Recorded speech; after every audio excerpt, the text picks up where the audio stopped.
Welcome to this technical guide on the Dyson SV14.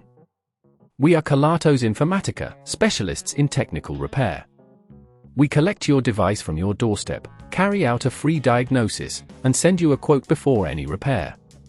No phone calls, no trips to the shop.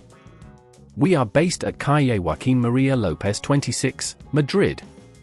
Convenient, transparent and professional. Link in the description. Many users experience the issue of their Dyson SV14 barely lasting a few minutes during use. This is usually due to a failing battery, which can degrade over time and lose its ability to hold a charge.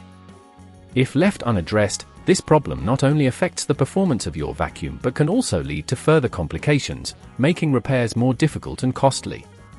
To perform this repair, you will need a Phillips screwdriver, a flathead screwdriver, a replacement battery specifically for the Dyson SV14, and some patience.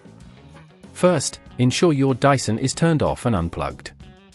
Begin by locating the screws at the back of the vacuum. Using the Phillips screwdriver, carefully remove these screws and set them aside in a safe place.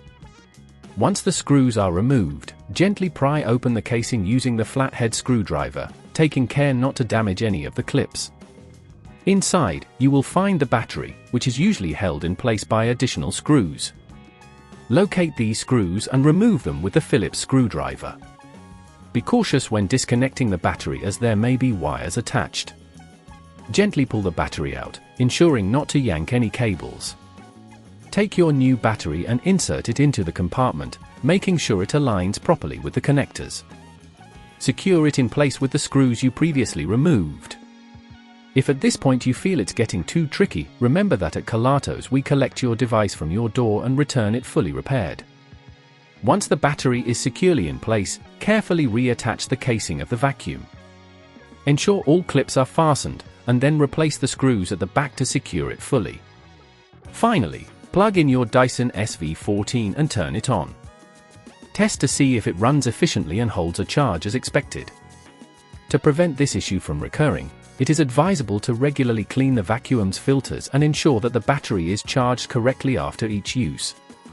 Additionally, avoid overcharging the battery by disconnecting it once it is fully charged. If you'd rather not risk damaging your device, at Kelatos we collect, repair and deliver back to your door anywhere in the UK. Link in the description.